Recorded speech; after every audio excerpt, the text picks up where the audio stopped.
Okay, good evening, everybody. Right, as per usual, first webinar for me since last Wednesday, so it feels like quite a while. I'm quickly going to open all the normal chat boxes here, the Q&A, and the chat is open, which means that during this entire process, as you guys know, you can fire with questions in the Q&A block, and in the chat, I'll be monitoring all the way through, even while I'm screen sharing, and then we can go from there. So just waiting for everybody to join in. I see the numbers are still climbing up. Right, Tracy, hello. Hi from Abu Dhabi. Quick one for me while we're waiting, right? Using the chat function. Who of you have actually been to Svalbard, please? Yes or no? Let's see. No. Hell yeah. Oh, Brendan. Hey, bud. How you doing, man? Not yet. Good. Exactly, you coming with me? Yes. Chris, that's actually sad. Chris said that she was booked, but the trip was cancelled. And the same as for me. This would have been my next trip where I would have gone now. So unfortunately, due to this whole COVID-19 thing, this one was going to not happen. We were going to wait until the 14th of April. So just to see how it works, we plan to go in 2021. Nice.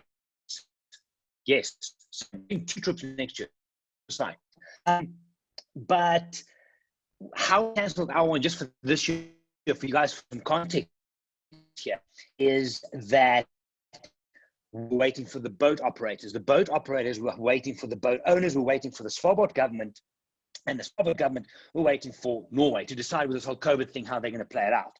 So I deal with this, and today is, I just wanted to, this is not a photography thing, I'm going to use images for sure, but I just want to introduce you and talk about Svalbard. It is, without a doubt, my personal favorite every year. My goal was, when I saw it the first time ever, it felt like a walk movie. It was ridiculous. From the moment the plane door opens and you step out at 78 degrees north, which is, if you look at the global map, right at the top, it has been, it constantly, it is just, it's so foreign and so different to anything else in the world. Those of you that have been, you guys will know what I'm talking about. But I had this goal, we went our second one. I want to do years back to back. What I'm going to quickly do, the signal's bad. Let me do this. Let me just quickly see if I can get us to, wait.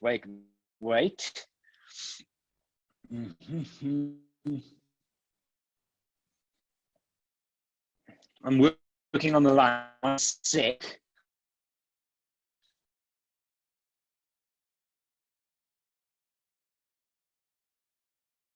Okay, how was that? Can you guys hear me now? Just quickly.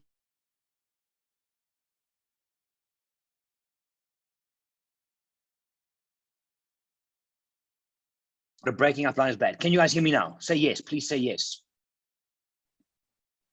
Yes, that's better. Fantastic. Okay. Yeah, I think the whole Corona thing, sir. Yes, sir.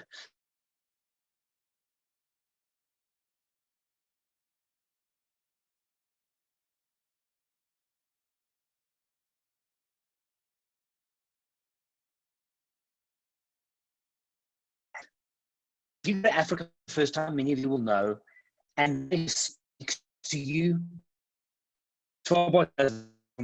It is first out about running a Wi-Fi workshop in town. One guy, Bossman, and he's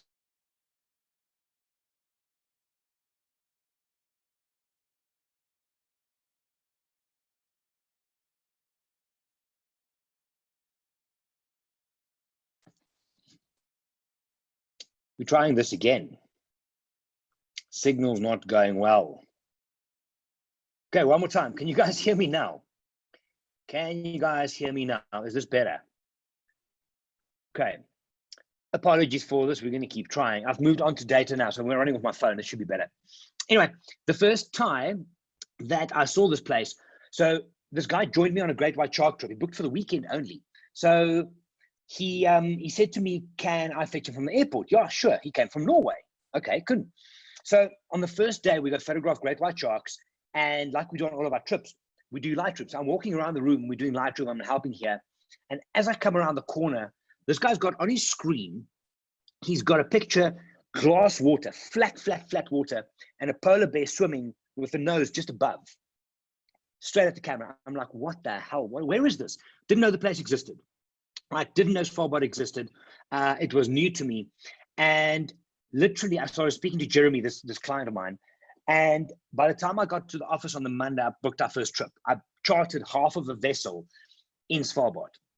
Now, since then, my first one was in 2013. I've done every single year until last year. I would have done this year, but this year's trip has now moved to next year. So next year, I'm doing twice. So the idea with this presentation now is I'm just going to take you on a bit of a tour of Svalbard. And then I'm going to tell you about probably one of my best polar bear sightings. Now, 3 come to mind. Brendan, you were with me last year, and we had polar bear, which was like a 2.5-hour ridiculous polar bear sighting. But the year before then, just next level. And my first year as well. So I'm going to show you a bunch of images. I'm going to show you 1 or 2 videos and just kind of introduce you to this place. At any point in time, use the Q&A if you have questions on it. But I'm going to come back. I'm going to screen share and then come back to you guys in between all the time. So just to get us going, just to show you a bit of on a map here, the, just find the right one for you, is over here. Right. You guys should now on screen see a map. Confirm for me, yes? Do you see a world map right now? Okay. So as a suggestion, now this is, for me, this is the furthest I ever travel for any trip. The cool thing is, though, it stays on the same time zone. So I'm down here, South Africa, right? So for me, my routing up to Svalbard, I fly from here, normally into Europe, sometimes into the UK, and then I fly into Oslo. So you can connect through Amsterdam, Charles de Gaulle, up to Norway. Then from Norway, Oslo, you fly about 1.5 hours to Tromsø, which is right on the northern point, needs to be in here. So from Oslo, and then you fly up. This is about a 2-and-a-bit-hour flight over Bear Island. This little dot here is called Bear Island.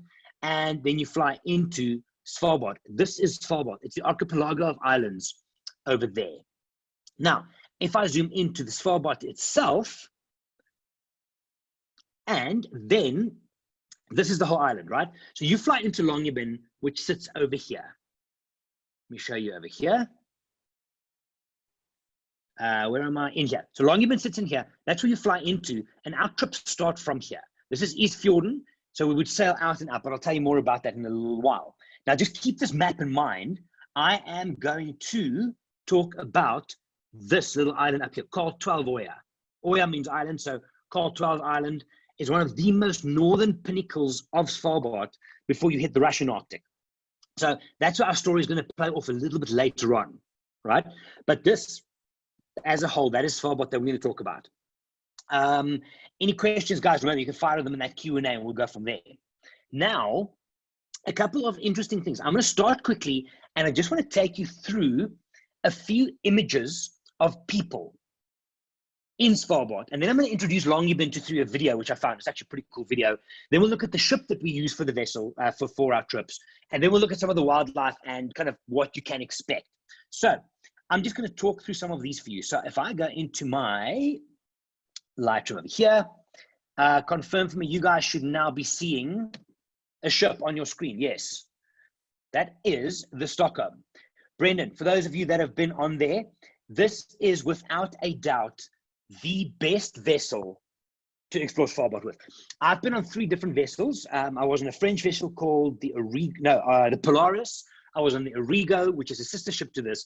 This is the MS Stockholm, and this is our home for the 10 days when I go up to Svalbard. Now, this is a big deal that it's a small vessel, right? On here, this is the whole thing, right? It is to the 50s. It is absolutely ridiculous. So we only take 11 guests and myself as the host and the photographic guide. And then we've got 2 expedition leaders who basically drive the Zodiacs and help with the scouting and stuff. Now, this vessel, I think, was built in 1953. In the 1980s, she got a big overhaul, but they kept all the original woodwork. I'll show you inside the ship now. Now, the win for doing Svalbard on a small vessel is the following. You can find Svalbard packages and they charge a quarter of what a vessel like this does. However, then there's like 80 to 100 people on there. Now, if you're going to do landings and walk around, I'll show you all of this. We're going to walk around. Then you can only land a certain amount of people on certain islands, right? So if you're on a big vessel, like 100 people, and you're at the back, and now you've got John in the front, you're struggling to get on, you thinking, oh my goodness, the rain is going to get away. You got to wait for them.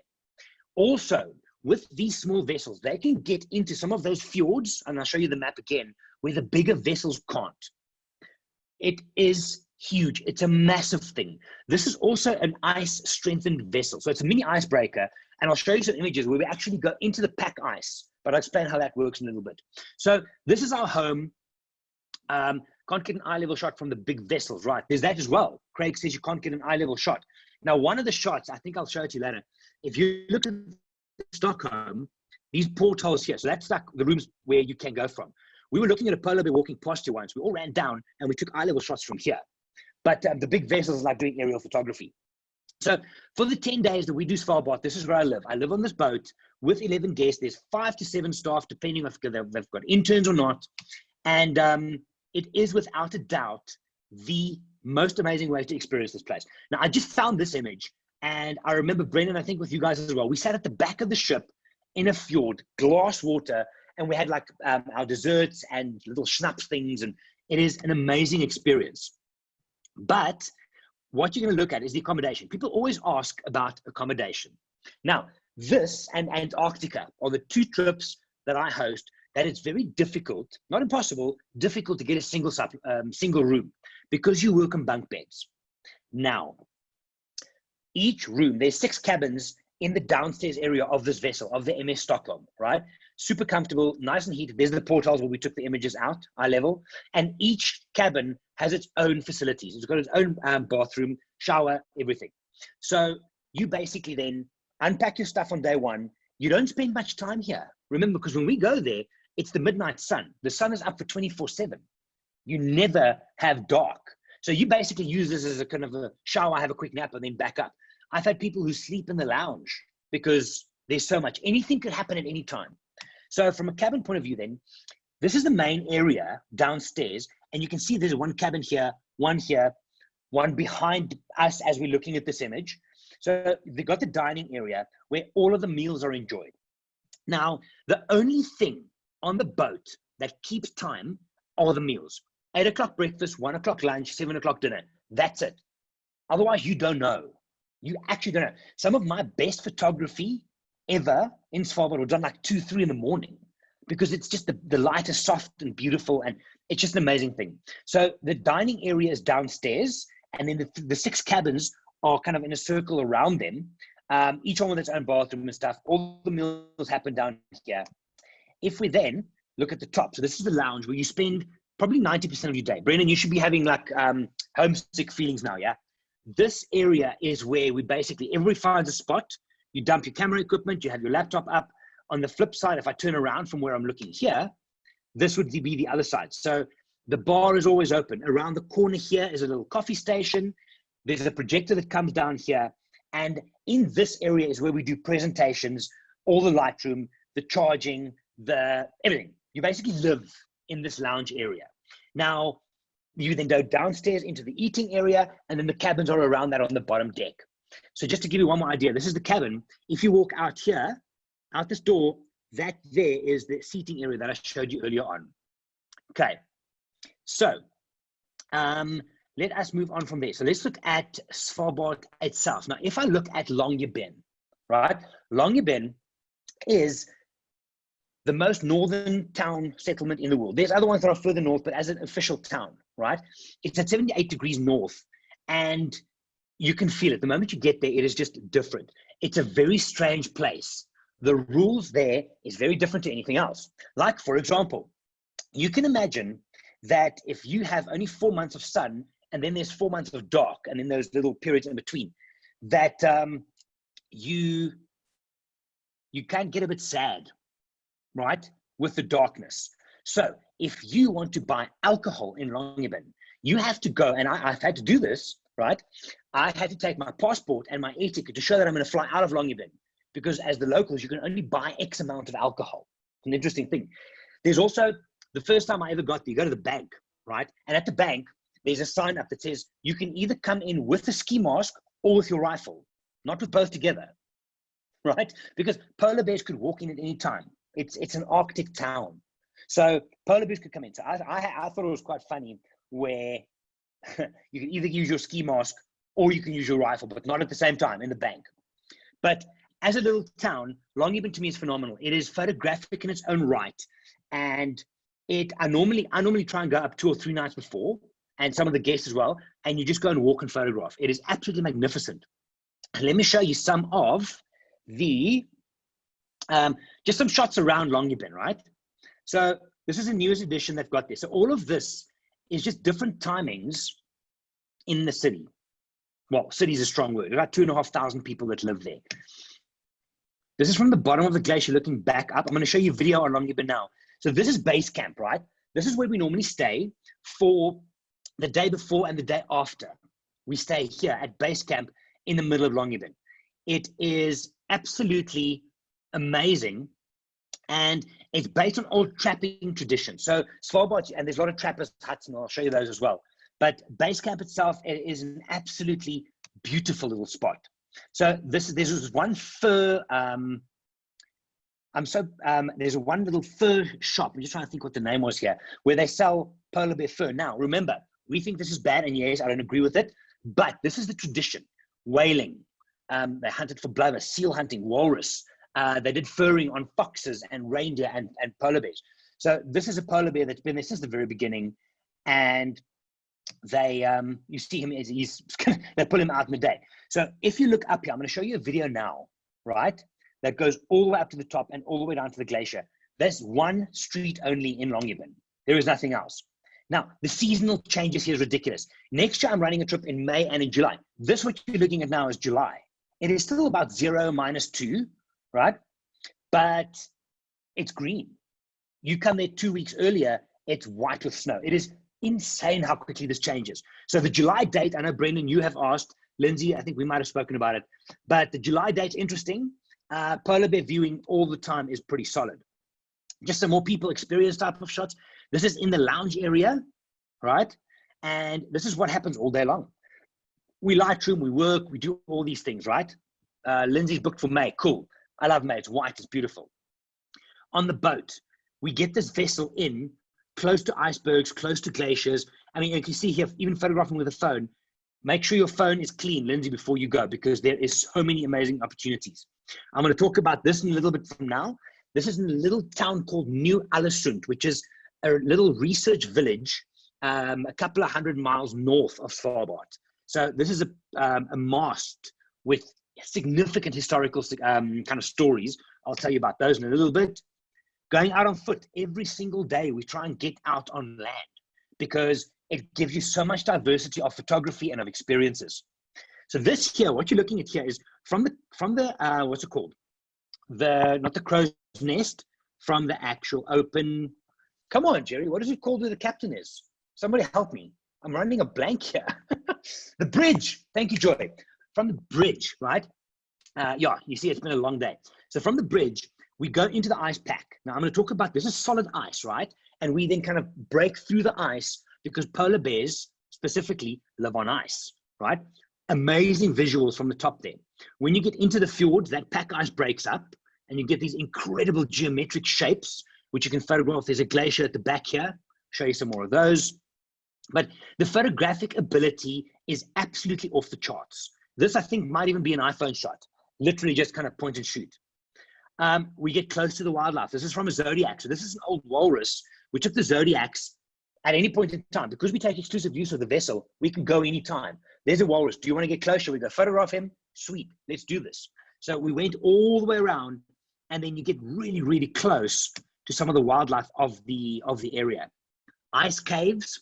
So you can't get too close to glaciers because obviously when they carve, there's all kinds of waves and stuff like this.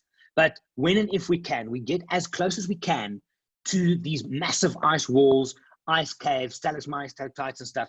It is ridiculous. This was, Brendan, if you were with me last year, this was the last day of our trip last year, just scanning for wildlife. We're looking on foot. Here we photograph some walrus and some Arctic foxes. Just amazing. I'm going to show you that a little bit. But the landscapes themselves, guys, this is, and I say this to everybody, like, if you come to the Masai Mara, you're going to see a lot of animals, more than you have ever before. When you go to Svalbard, you can go outside. And for those of you that have been, you'll know, you can literally go outside and photograph stuff like this almost all the time. I kid you not. And, okay. So this again, this is us crashing through some of the ice, going into the fjords and stuff. Sometimes when it snows, it's an adventure of note. It's an adventure of note. Let me quickly tell you, no, I'll wait on this one. I made this old school specifically, right? But yeah, it's amazing. I'm gonna carry on. Yes. Okay, this is the little museum in Ny-Ålesund. What we do sometimes, I'm just giving you guys a taste, I'm gonna go into the videos. What we do sometimes on the Stockholm, and the big vessels cannot do this, right? We go into where there's flat pack ice. They then take the ship and they basically ram it and they put it in the ice.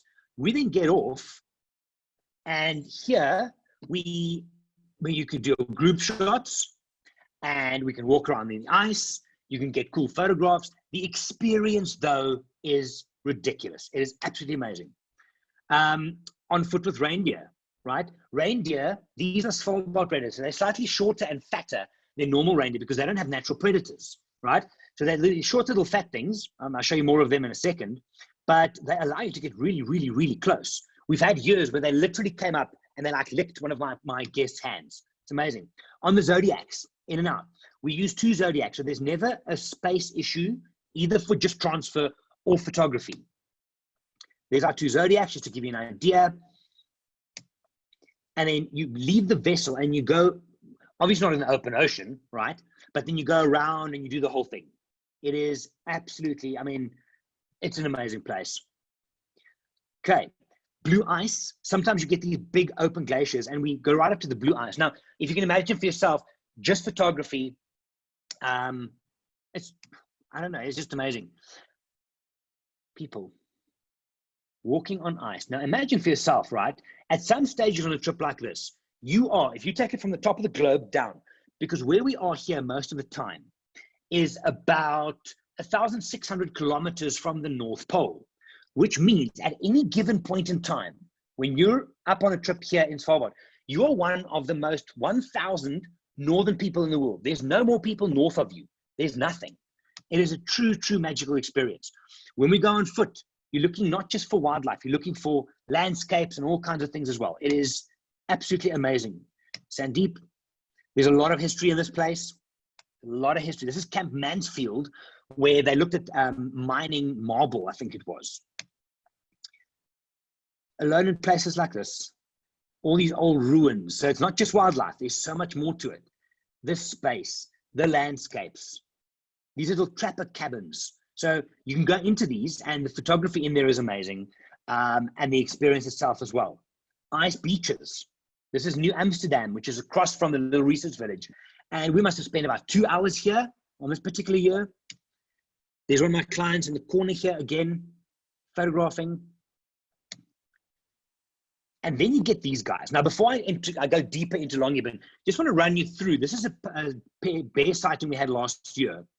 And this big guy was, we called him Poser Bear. He was a proper poser. And the experience he gave us was amazing. So we found him sleeping he sleep a little bit further up. He came down, he walked up, he had a reindeer carcass. We went around, he said, it was absolutely insane. I'm not going to go too deep into this sighting, but I'm going to give you links where you can go and check more of this, right? This video I'm going to show you in a little while from now. This is the kind of stuff, right?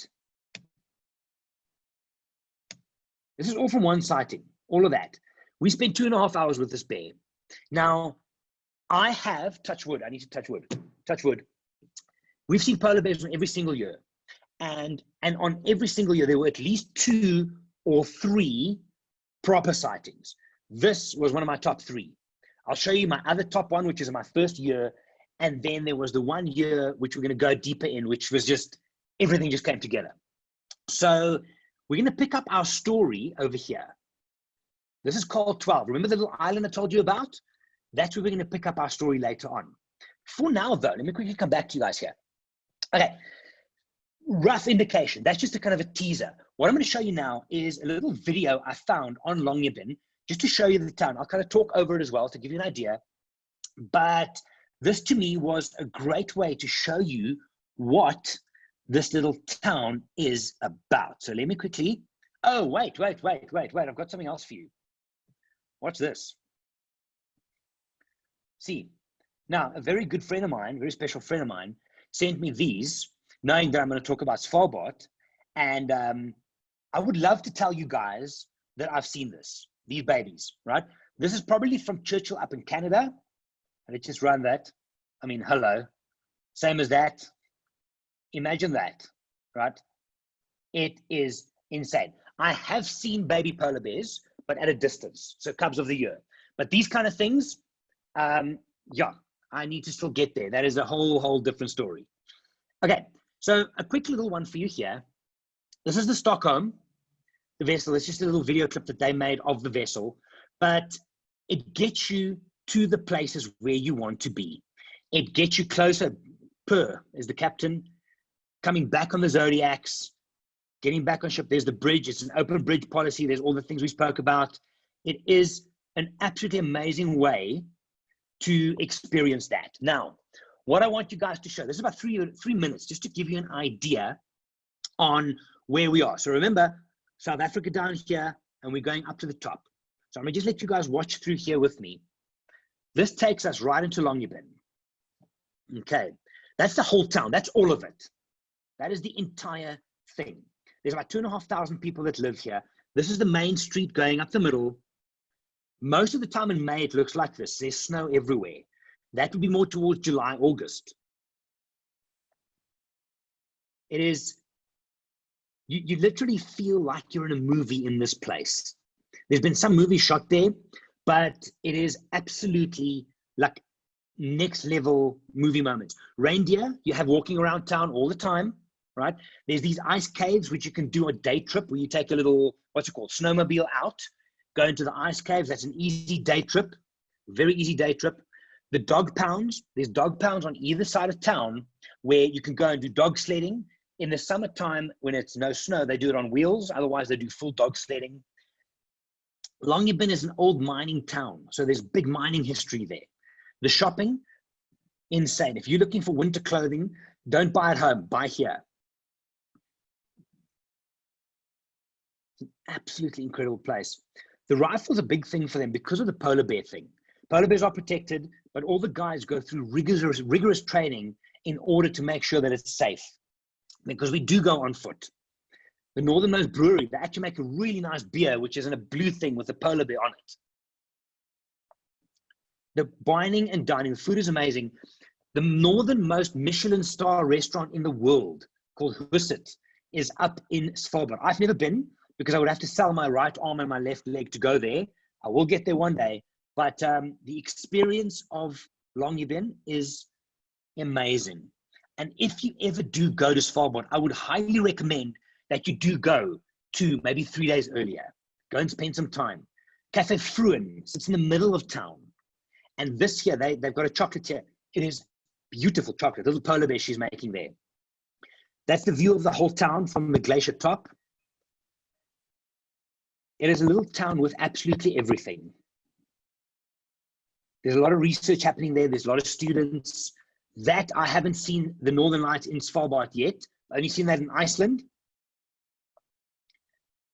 Lots of hikes, lots of outdoor. It is without a doubt an absolutely incredible place. I still want to go one year. And if I can find someone who want to go with over Christmas or New Year and go in the dark and experience that place when it's dark. The museum in Svalbard is a must. Lindsay, for you going next year, you have to go to the museum. The town is absolutely magnificent. It is magnificent. The place itself is, I could spend probably a week there and explore from various functions. So let me just close these videos that are still going. There we go. So It is definitely worth for you to spend some time there. The visual, everything. It is just the experience of it. But that is the launching pad for us and for us to go on. Now, what I'm going to do now, before I take you on that sighting of the polar bear thing, I'm going to quickly share with you. And for those of you that want to go deeper into this, I'm just going to scan through a bunch of images of the last 7 years. I want to give you, as a photographer, an idea. The answer is no. An idea of what kind of photography you can expect. Okay, so this is on my website, on my Smug Mug, and I will share these links with you guys in an email afterwards. So this is 2013, 14, 15, all the way through to 2019. I'm literally just going to scroll through to give you an idea. My first polar bear ever, this one here. I think I made a happy wee-wee. It was amazing. Now, this was all one sighting. I kid you not. Everything you're looking at now was one sighting. Look at this. These bears. We initially thought it was a mating pair, these two, right? But eventually we ended up, the next year only, we went deeper and we saw it was actually two young males. So, I mean, I can do a polar bear lecture at some stage, not now. But this was all one sighting. Beautiful. The visuals. Like I said, if you guys want to go and scratch deeper in this, right, I'll give you the links. I'm just going to, I just want to show you this place. So this was July. So this is East Fjorden, the one that's coming in past these reindeer. So green, green, green, green. I've got other shots here. Alkafelt, I think it's called, which is completely covered with snow. So that was first year. My second year. And again, I want you to just notice the difference. Now it's very snowy this year. We had these little reindeers in the snow. Bird cliffs, blue ice, New Alesund, walrus, incredible birding, bearded seals. This was a funny one for me. What you see sticking out here is the tail of a narwhal. You know, narwhal, like a dolphin unicorn, yeah? This was a narwhal. So I've never seen a live narwhal. This is the closest we came, and there was a polar bear feeding on this thing. So there's a polar bear feeding on it. Going down. Let's go on. Next one. So this here, this is New Alesund. This is the research village. It's like a ghost town.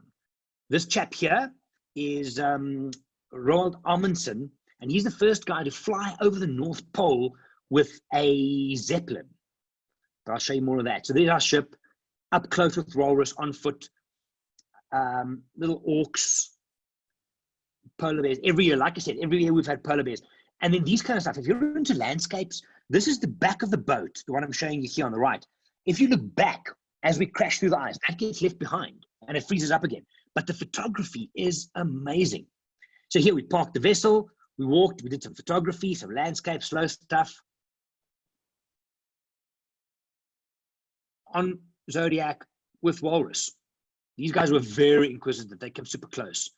Reindeer, every time. Bearded seals, landscapes, we carry on. I'm going to scroll this one in reverse. So this is 2 or 3 years ago, again, green, but look how close we got to these reindeer, right? This was taken on a 24 mil, so it's right in your face. Beautiful, just amazing. Through the port, one of the holes. Thanks, Matt. Yeah, that's 100%. So this was in August, right? This is the latest I've ever been there. And it's the only time I've ever had sunsets in Svalbard, where I get some orange colors coming through. Beautiful in its own right, but a little bit more harsh. And not going to go too deep into this, but look at this image for me. Right. This polar bear was not in good shape. This was very skinny. It was a very old bear. Now, we had a long discussion on the vessel about this. People are like, oh, no, it's global warming, is this, that? No, sometimes it's just an old bear as well. This was the case. We followed him for a while. It was a very, very old bear, but really, really skinny, and it was end of season. So this chap, unfortunately, I don't think would have made it through the winter because they've got to bulk up. Because remember, what do bears eat? Bears eat seals. Seals need ice, and ice needs winter. So at the end of summer, not much ice left, and these guys left on the islands can get a little bit tough for them. Yeah, so that was there. I'm going to quickly speed up here again. Guys, the photographic experience is next level. Little ninja reindeer doing their thing. We did all of this on foot. All of that was on foot. Birding's incredible. The landscapes are off the charts. Quickly forward, I'm going to skip 2018 because I want to tell you about that story. This is last year's trip. Brendan, you might recognize some of these moments. It is photographic heaven. And if you start playing with exposure compensation, you get stuff like this. Really, really cool. You can spend every day on deck shooting landscapes. These trapper cabins where we stop. Abstracts in the ice. I had a lot of fun with ice this year. Here's our polar bear. So our poser bear. This is where we saw him for the first time. And this is the entire kind of, I'm just going to slowly go through here. This is all one sighting. This was last year. This is all one sighting of this bear. He kept us entertained. It is magnificent. Absolutely incredible. And then at the end, we left him. He didn't know we were there. We left him sleeping and we went. So no harm done. Great wildlife experience, great wildlife photography. We had more bears in the end. You need strong glasses. So Bo always uses his reflecting ones on the vessel. It is just absolutely an insane place. Walrus, amazing to photograph. Initially, when I heard about walrus, I'm like, nah, you can have them. But they are actually pretty cool. Walrus are actually pretty cool. They smell a bit if you get close, but still, no problem. Landscapes, ice caves, zodiacs, experience, reindeer, Arctic fox. Every single year, we've seen all of it. Also, whales. I haven't even touched on whales. The whaling up there is amazing. I mean, I've seen blue whale on 3 different occasions. And seeing that in real terms, what lens do you recommend? You want everything pretty much from a 14 to as high as you can go. I wouldn't, on your telephoto side for lenses, I don't want you to go anything under 400. 400 and up, 70-200 is kind of a landscape lens because of the distances, but that's great to hear. But the landscape stuff it's amazing. Okay, so now story time. Okay, let me quickly just pop in here at the Q&As, see what we have. Hey, Gerry, is there any age restriction on your trips to Svalbard? So for me personally, no age restriction, but I think they're probably going to do it at 16 on the small vessels because we go hiking. We go off. It's the same as if you come to South Africa or Africa as a trip. If you have a private group, I can take youngsters on a trip, but then we can't go walking because there's certain legalities there. So I'm probably 16 on that. Becky asks, will you match people with roommates since she says single supplements are hard to get? What we normally do, yes, is once I have a list of people who have booked on the trip, then we'll say, cool, obviously guy, girl, put them together. And then we'll see if people know each other. So often on a big trip like this, because this is bucket list stuff. This is huge bucket list stuff, right? People will look at booking with a friend. They'll bring a mate or someone and they share together. I have, and again, I need to touch wood here, touching wood. I haven't had a single incident in all the time where a cabin mate didn't work out. The thing is, you spend so little time in your cabin, so little time that it really isn't a major. Cynthia asks, May versus July. Is there still a lot of snow and ice in July? So for those of you that are interested, I can actually send you the ice charts for the last 10 years. It changes. There's a lot more snow in May because it's early season. July is kind of midsummer in Arctic terms. So not as much snow, but still amazing photography all around. I've been in July twice, May 4 times, and August once. So August for me was a bit too late for the proper experience. But May, June, July, amazing experience. If you want pure white though, you want to kind of head towards May side. May is kind of where you want to be at. Okay, so it's as if you end up looking South Georgia after that. Yeah, Matt, it's just insane, man. Svalbard is next level. Okay, I'm going to take you guys into Lightroom and I'm going to tell you the story of my polar bear from last year. But I just want to quickly remind you of this. Okay, so where are we? Here we go. So as we recall, this is Longyearbyen over here where the star is. Normally we sail out. First evening we sail out East Fjorden. All those reindeer shots in the green is up here. So we landed there. We sail up through this little channel here. There's New Alesund, which is that research village, like a ghost town. Like I shit you not. In wintertime, only 35 people live there. It's trippy, man. So we go into all of these fjords, all of these little things we go into, right? We sail up and around. We go into Woodfjorden, all the way down Hinlopen Strait. Sometimes you can come in here depending on time of year. A lot of the time it's iced up. But then we go all the way around, and my story I'm going to tell you now plays off on Chocolateri, which is Chocolateri Island at the top here. Let me just quickly give you context on this. So remember this. This is the north coast of Svalbard, of the archipelago. There's Chocolateri. Now, how it works, you have the island, right? So this is the top of the island. I haven't got anything else here. The top of the island is over here. You then get the ice cap from the North Pole, right? The ice cap comes down. And as winter changes, as the seasons change, they touch the north coast. So in the wintertime, the coast and the ice is connected. As it gets warmer from May, it splits up and it starts breaking up. And that distance between the ice pack and the actual land differs season by season. If I look at my ice charts over the last 7, 8 years, it's been different every single time. Now, why it's good that it breaks up, the seals can then come up for breathing again, right? So they'll move away. They'll come closer to that. The bears then hunt on the edge of the ice. That's where they hunt.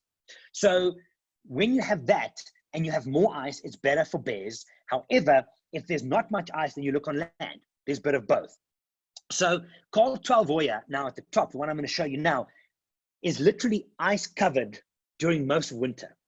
If there's a bear on an island and the ice pulls back, and it changes literally day by day, week by week during the season, once it pulls back, the bear might be stranded on that island.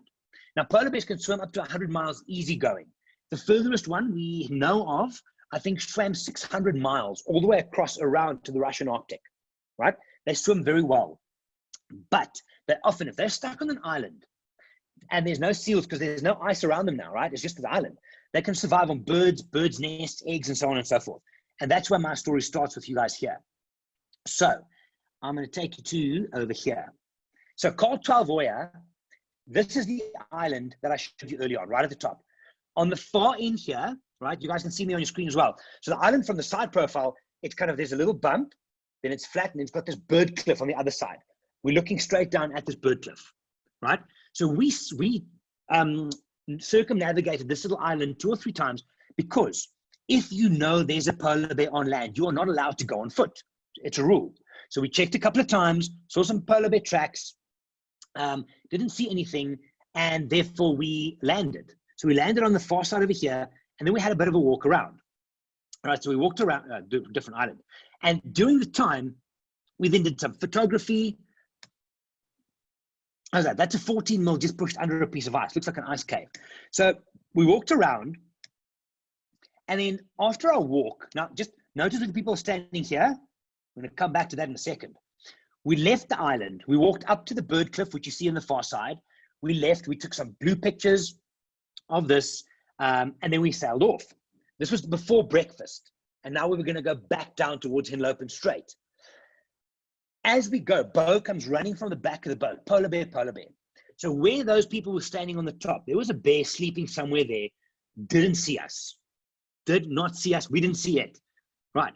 So we then took long distance. This is cropped into pieces, right, of this bear. We were standing at the top here. Not more than half an hour later, there's this polar bear sniffing at our tracks. So the question is, do you get back in the Zodiacs and go back out? Yeah, of course you do. So we then came closer and closer, and this bear was literally sniffing our tracks where we walked exactly from here. We split up and so on and so forth. So we followed this bear for quite some time, right?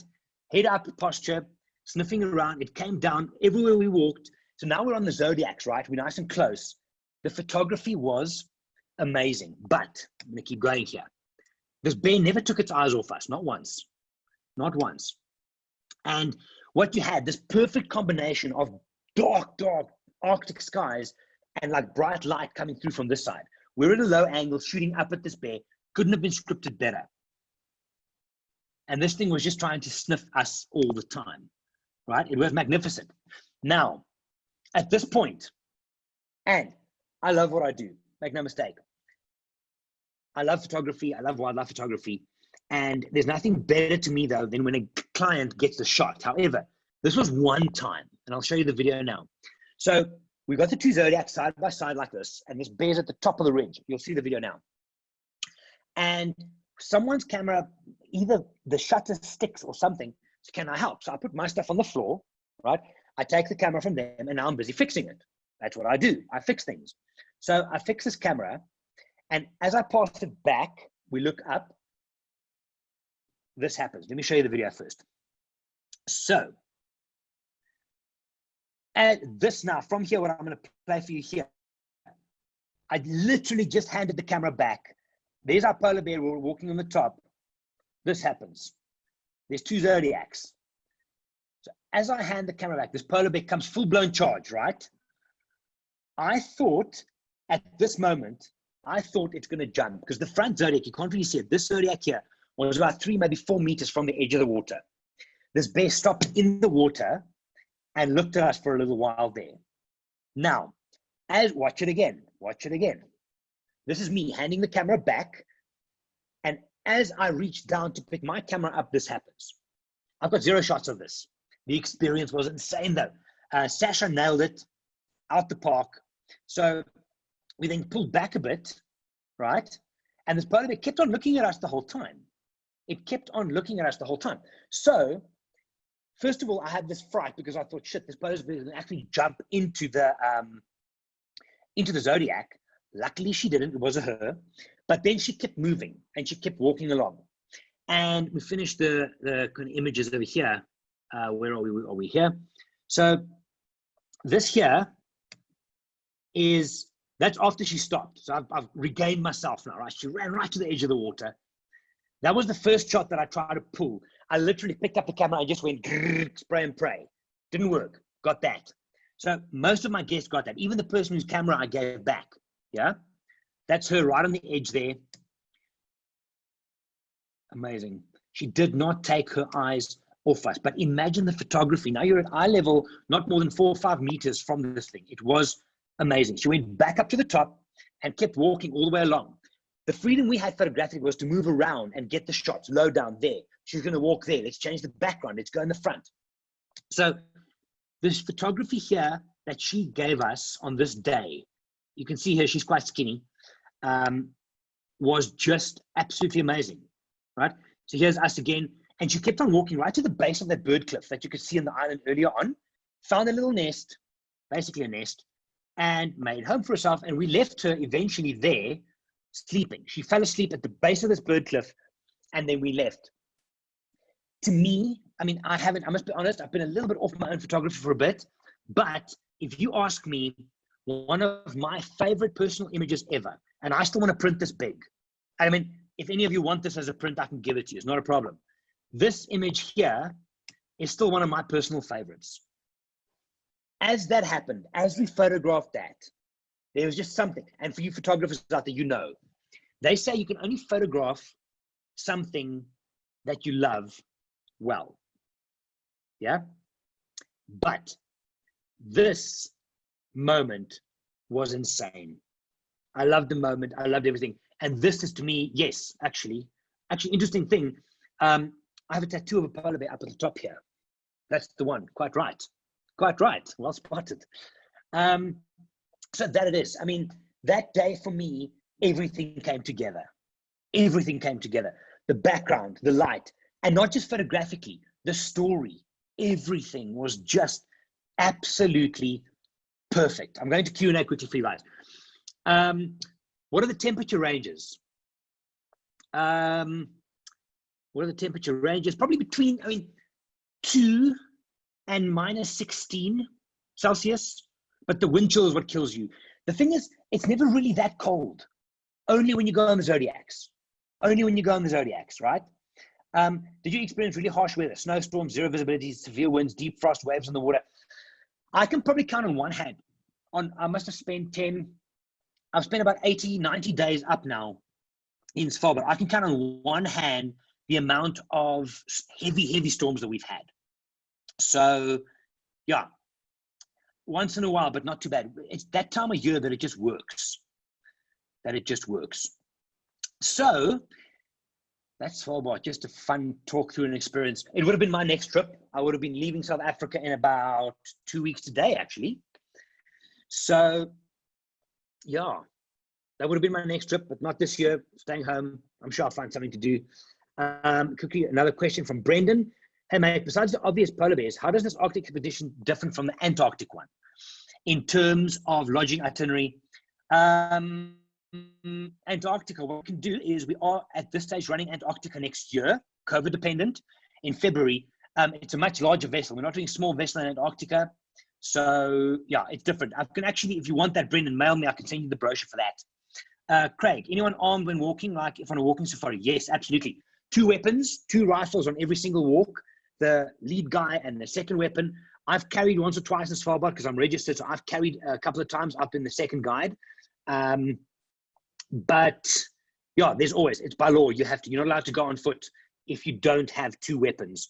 But the thing is, what's different slightly to an African safari is they've got 2 metal sticks that they bang first. They've got a flare gun and then they've got the real gun. So there's a whole process that it goes through that it's before they get to that stage. So just a fun one, guys. Just talking about one of my favorite destinations. If you want to go and check out any of the links that I send, like go through the galleries of this place, you'll have my email. You get an auto, like a feedback thing tomorrow. Email me and just say, I'll send you all the breakdown of them.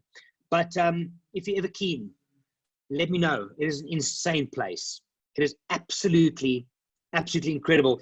And even if you're a beginner photographer, I promise you, you're going to walk away with some insane sightings, insane photography, and insane experiences.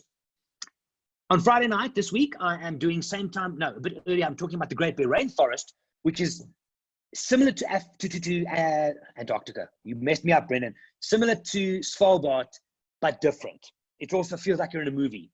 Phenomenal place. That's on Friday. But guys, any questions, you know where to get hold of me. Hit me up on social, send me an email, and then I can forward you the galleries if you want to have a look. And we'll go from there. The 8th, so, yes, thank you. On the 8th, I'm doing that one, the Great Bear Rainforest. Thank you so much. Guys, wherever in the world you are, good morning, good evening, and good night. Stay safe. My name is Gerry. I'm from Wild Eye. I'll see you guys next time. Bye-bye.